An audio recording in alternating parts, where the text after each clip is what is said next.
मैं शादी के बाद बहुत खुश थी। मुझे प्रेग्नेंट हुए 3 ही महीने गुजरे थे कि जब अचानक मेरे पति की मृत्यु हो गई। मैं बहुत रोई, मगर अपने बच्चे के लिए मैंने सब्र कर लिया। इस वाक्य को 3 साल गुजर गए थे और अब मैं नॉर्मल हो चुकी थी। एक दिन मैं अपने बच्चे को स्कूल से लेने गई। रास्ते में कब्रिस्तान आया तो मैंने अपने पति की कब्र पर पढ़ने के लिए सोचा। जैसे ही मैं कब्रिस्तान में दाखिल हुई और पढ़ने लगी, अचानक अपने की कब्र को देखकर मेरा दिल फट गया, क्योंकि मेरा पति तो मेरा नाम अमीना है। मैं अपने घर की लाडली बेटी थी, क्योंकि मैं 5 भाइयों की इकलौती और सबसे छोटी बहन थी, जिसकी वजह से मेरे भाई मेरी हर ख्वाहिश को पूरा करते। मेरे मुंह से निकलने वाला हर लफ्ज़ उनके लिए हुक्म हो जाता था, जिसे वह लोग रद्द करना गुनाह समझते थे। मैं इसी लाड़ प्यार की वजह से काफ़ी बिगड़ चुकी थी, जिसकी वजह से मैं अब अपनी हर ख्वाहिश पूरी होने की उम्मीद से अपनी हर बात, हर ख्वाहिश को ज़रूर अपने भाइयों को बताती, जिसे वह बिना सोचे विचार पूरा कर देते थे। मेरी ईगो और ज़िद इस हद तक बढ़ गई कि मैं इंसानों को भी कुछ ना समझती थी, और यही मेरी सबसे बड़ी गलती थी, जिसका सबक मुझे ज़िंदगी ने दिया था। तब मुझे नहीं पता था कि मेरी ज़िद की वजह से मैं बर्बाद हो जाऊंगी। अमीना, ज़िद ना किया करो, एक दिन नुकसान उठाओगी माँ, अक्सर मुझे टकती रहती, मगर मैं उनकी एक ना सुनती और यूं ही छोटी सी छोटी और बड़ी से बड़ी बात ज़िद करती रहती। मुझे सही गलत की भी तमीज़ ना रही, क्योंकि मुझे पता था मेरी बात रद्द नहीं होगी। मैं कॉलेज भाई के साथ जाती और ड्राइवर के साथ वापस आती। एक दिन मैं कॉलेज की छुट्टी की वक्त रास्ते में खड़ी ड्राइवर का इंतज़ार कर रही थी, जो काफ़ी लेट हो चुका था। एक तो भूख और दूसरा गर्मी की वजह से मुझे अब बहुत ज़्यादा गुस्सा आने लगा था। मैं सड़क पर नज़र गड़ाए खड़ी थी कि कहीं से ड्राइवर आ जाए तो जल्दी से चली जाऊं। उस इंतज़ार में मेरे पास एक बाइक आकर रुकी। बाइक पर बैठे इंसान ने हेलमेट पहना हुआ था, इसलिए मैं उसे पहचान ना सकी। मुझे बहुत गुस्सा आया, मगर उससे पहले कि मैं उसे कुछ सुनाती, उस आदमी ने अपना हेलमेट उतार दिया, जिससे मैं उसका चेहरा देख सकूं। वह मेरी खाला का बेटा था। मैं उसे देखकर खुश हो गई। मुझे वह बहुत पसंद था। मैं तो अपनी खुशी में आसपास को भी भूल गई। आप यहाँ, मेरा मतलब है कि आप मेरे कॉलेज के पास क्या कर रहे हैं? मैंने मुस्कुराते हुए पूछा था। हाँ, बस मुझे तुम्हारे कॉलेज के पास बनी मार्केट में कुछ काम था, तो इसलिए यहाँ आ गया। खैर, तुम बताओ यहाँ क्या कर रही हो? उसने मुझे देखने से कतरा, उसकी नज़रें ज़मीन पर थीं। वह ऐसे ही था, इसलिए मुझे कहीं ना कहीं मुझे वह अच्छा लगने लगा था। घर जाना है, मैं ड्राइवर का इंतज़ार कर रही हूँ, मैं काफ़ी थके हुए लहजे में कहा था। क्या तुम मुझे घर छोड़ दोगे? उसके कुछ बोलने से पहले ही मैं जल्दी से कह दिया, तो वह सोच में पड़ गया। अब तुम सोच क्या रहे हो? मुझे घर ही तो छोड़ना है। छोड़ दो, तुम्हारी मेहरबानी होगी, मैंने एक उदास लहजे में कहा था। मेरे यूं कहने पर वह मुझे देखने लगा और फिर गहरी सांस लेते हुए बोला, ठीक है। उसने बाइक स्टार्ट करते हुए कहा, तो मैं उसके पीछे बैठ गई। वह मुझे घर छोड़कर चला गया। माँ ने उसे बहुत कहा रुकने का, मगर वह नहीं रुका था। मेरी मासी दूसरे शहर में रहती थी, कभी कभी हमारे घर आती थी। मासी बहुत अच्छी थी और मुझसे मोहब्बत भी करती थी। एक दिन अनवर, मेरा कज़न, वह मेरे घर आया। मासी ने बताया था कि वह किसी काम से कुछ दिन रुकेगा। मैं सुबह सवेरे उठकर उसके लिए नाश्ता बनाने लगी। इसी तरह मैं उसका हर काम पुत करती थी।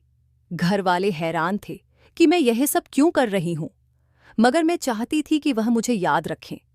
एक दिन मैंने सुना कि वह किसी से बात कर रहा था। मुझे लगा वह किसी लड़की से बात कर रहा है, मगर जैसे ही मैं कमरे में गई, उसने मोबाइल बंद कर दिया, जैसे वह मुझसे कुछ छुपाना चाहता हो। मैंने भी सवाल नहीं किया और वापस आ गई।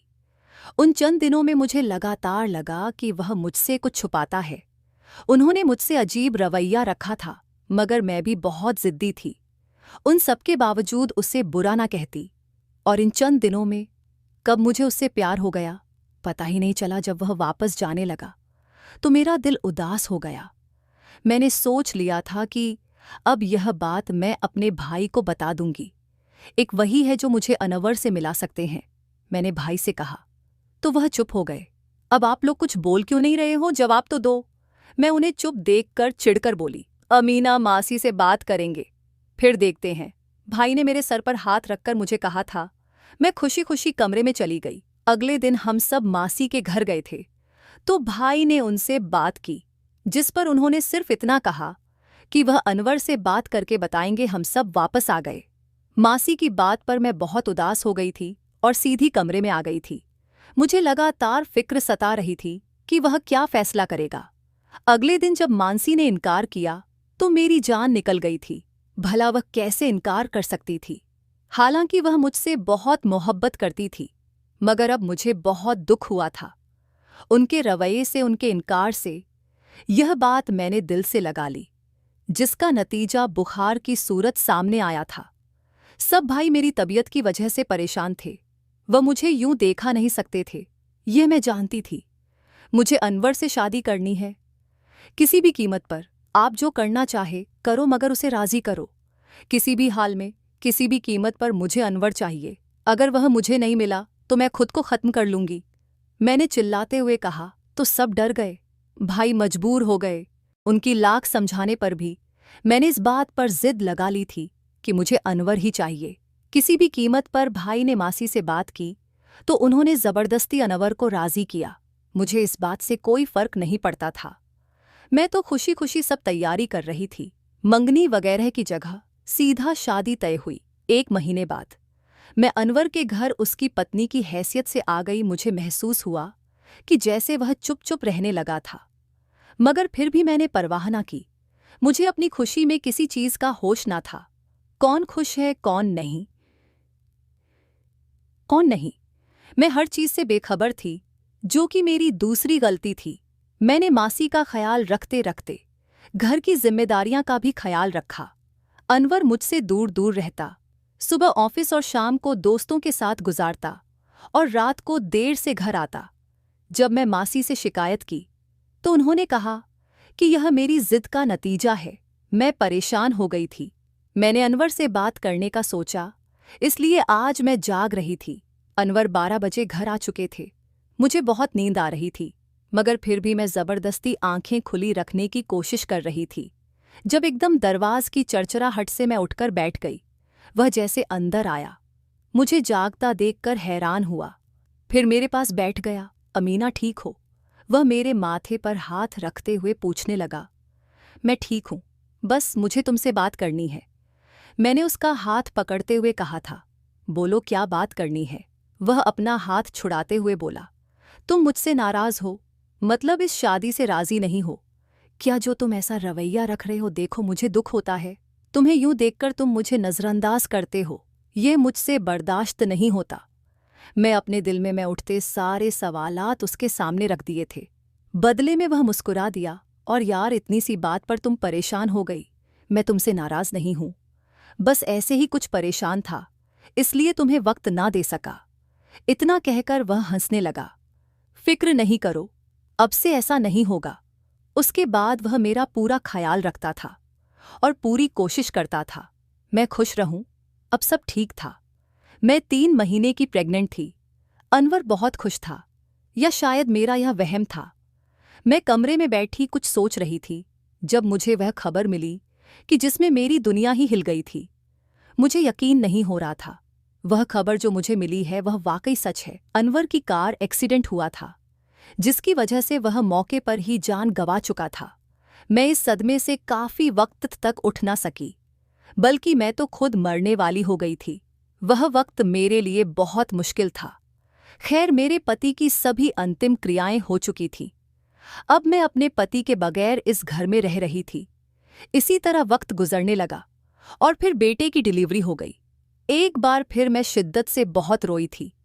इतनी बड़ी खुशी जिसमें मेरा हमसफर ही साथ नहीं था। मैं काफी देर ऐसे ही रोती रही। मैं अंदर से खत्म हो गई थी। ऐसा लग रहा था कि कभी उठ ना सकूंगी, मगर मुझे उठना पड़ा, क्योंकि मुझे मेरे बेटे के लिए जीना था। मैंने खुद को संभाल लिया। मैं अब अपने भाइयों के साथ रहती थी।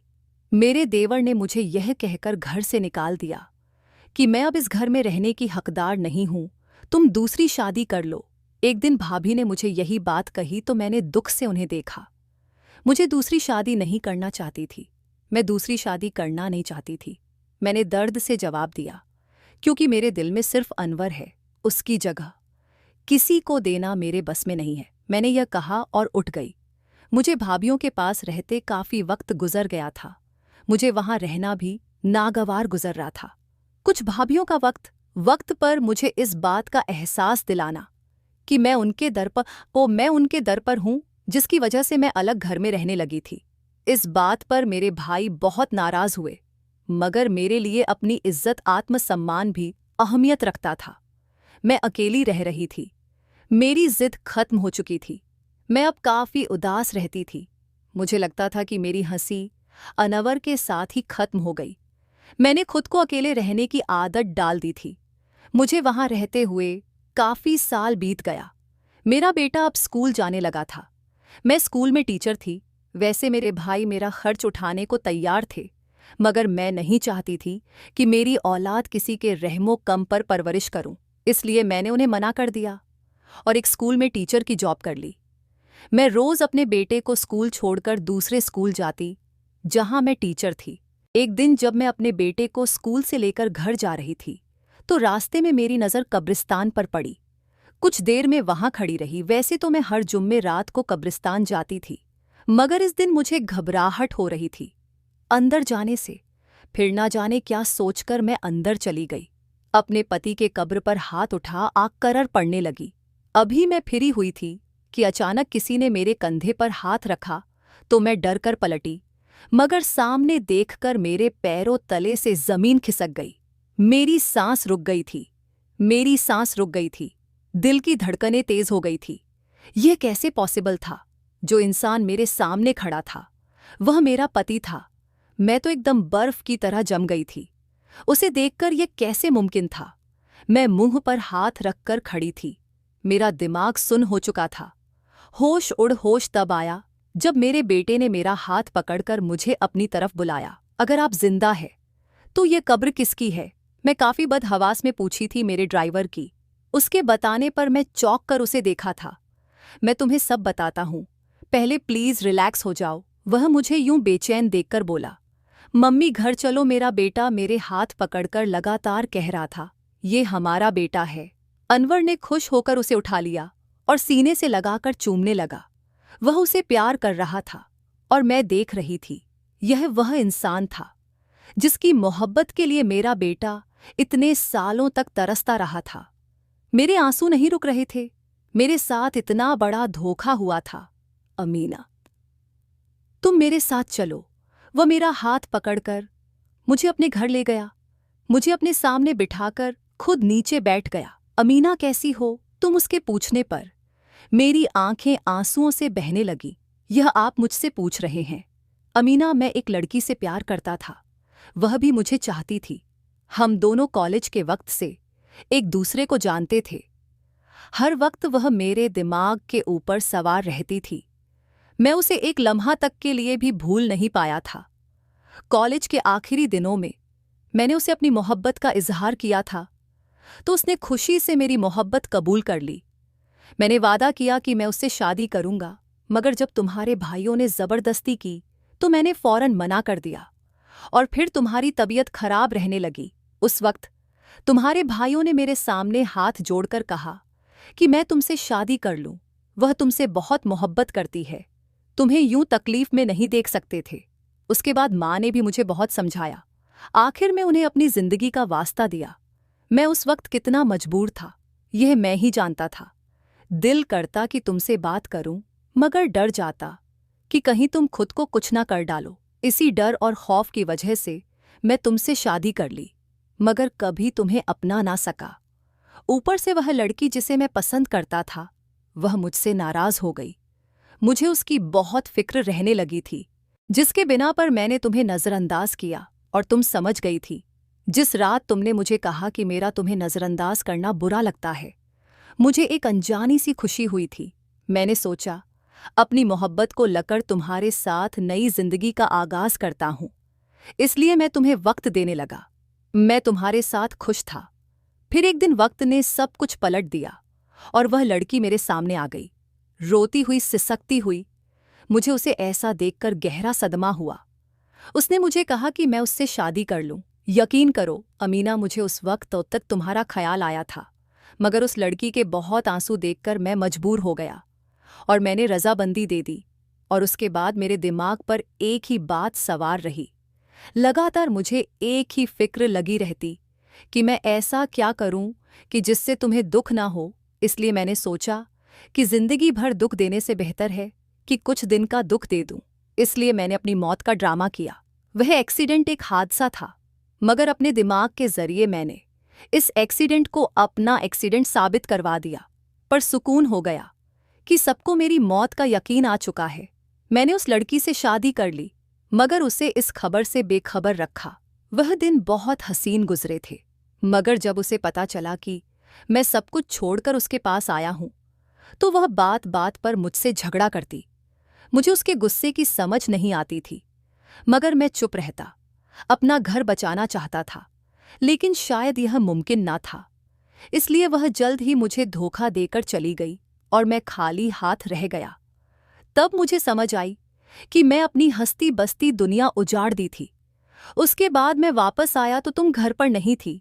मैंने अपना रूप बदलकर एक बूढ़े आदमी के भेष में तुम्हारे भाई के घर पर गया।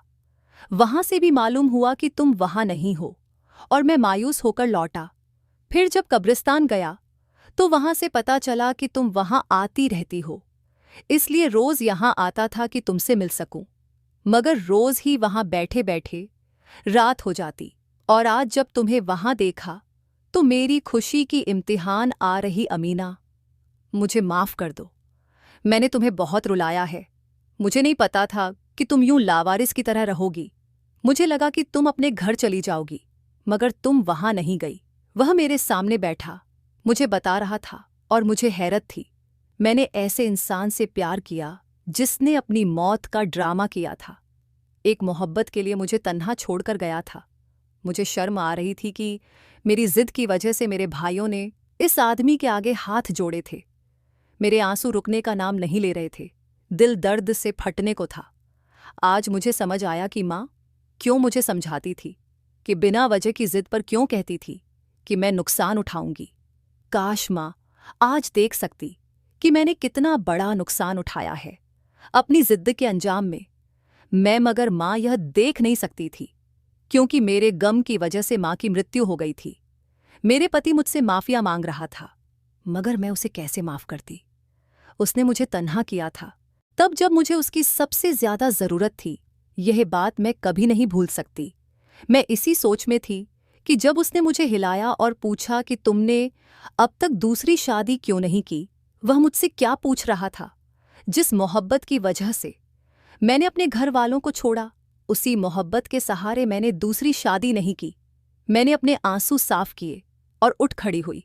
मुझे माफ कर दो अमीना, वह हाथ जोड़कर कह रहा था। मैं आपको कभी नहीं माफ कर सकती अनवर। अगर वह लड़की आपको धोखा ना देती तो आप कभी वापस ना आते।